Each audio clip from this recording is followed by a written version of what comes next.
Welcome to IYRTalks English edition.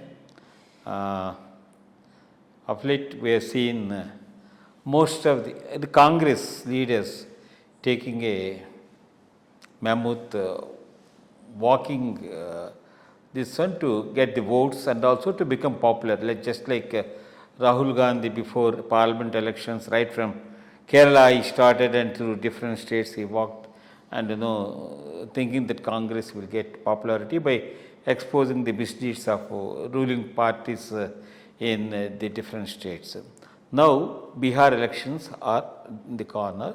So Rahul Gandhi, he started his Bihar Yatra with a thing stating that the voters enlistment means so many voters have been totally removed from the voters list.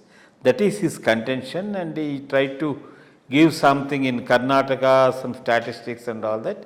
And then he said, we are not happy, we are going to prove so many voters.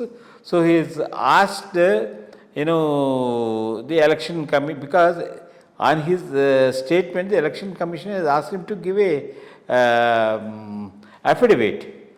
So then in the reverse he said, instead of giving all this, you have asked us why not the ruling party and all that. Here who has complained and who should give affidavit? And at the same time he said, impeach CEC. So these are the two things which the Congress is taking as a plank for its election campaign in Bihar. What do you think about the utterances of Rahul Gandhi and his demand to impeach CEC? Yeah, first of all, let us discuss the institution of the CEC, then we'll come to this. Institution of CEC, of course, is a constitutional provision providing it with lot of safeguards to be independent and conduct elections.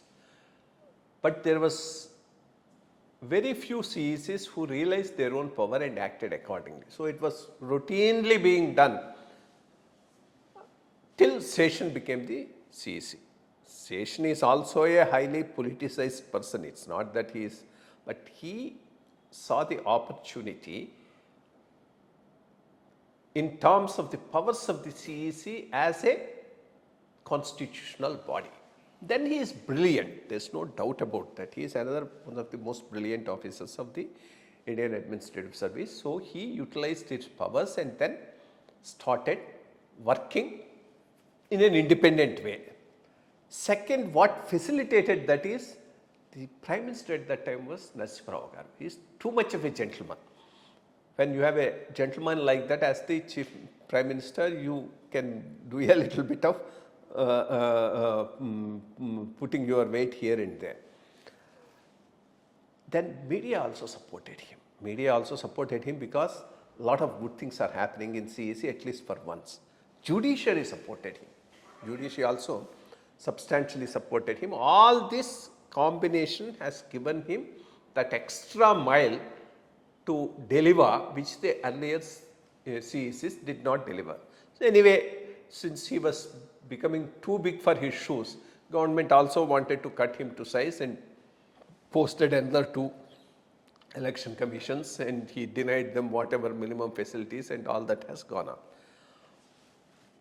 If you ask me, if there is one really committed, independent, neutral election commissioner, I would put Lyngdoh as the person. Lyngdoh was really committed at doing his work well. All CECs before them or after them were to some extent little accommodating, not doing anything out of the way, but a little accommodation always they were doing for the party in power. That way there is no secret about it, and nobody is an exception to that. But I don't think there is a CEC who has done anything out of the way, grossly, to accommodate the party in power. So most of these allegations are wild allegations, and the fellow who has done some posts based on which all this was done, some professor who was working somewhere in that Center for Studies or something, he has deleted all that because it's all a wrong information done with some motive. Dani basis cheskoni all these fellows have been doing all this. So I think the basis itself is wrong, so everything has gone. The CEC asking Rahul Gandhi to give it on board so that they can act has a provision within the rules of the Election Commission. Election Commission rules say if you are a voter, you can file an objection. If somebody is filing on behalf of a voter, he has to do it on both. So it's not just like that asking. They are based upon some rule within that. He has denied it. That itself shows he is not willing to face it. He wants to make it as an issue for getting political mileage, a mass-based movement.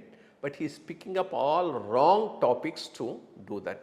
Divisive forces which divide the society, putting unformed delegations on constitutional authorities. So I think it's an unfortunate thing that this man is doing, and going up to the level of impeachment without any basis. Second, knowing that it will not get through the parliament, which means he will get exposed. The CEC won't get exposed. I am glad the CEC dignifiedly dealt with the whole thing and gave point-to-point rebuttal and put him in his place. But is it going to have impact in the Bihar electorate, his campaign? I mean, impact maybe in terms of the quality of administration that Nitish Kumar delivered will have an impact more than any of these things. Would you like to say a word about the Lindo as an election commissioner? Yeah. Point is, session was effective, but was cunning. So it's not an effect, it's an effectiveness of understanding the power of the CEC. But Lindo was not cunning. He was genuinely effective and non-partial because he is by nature non-partial.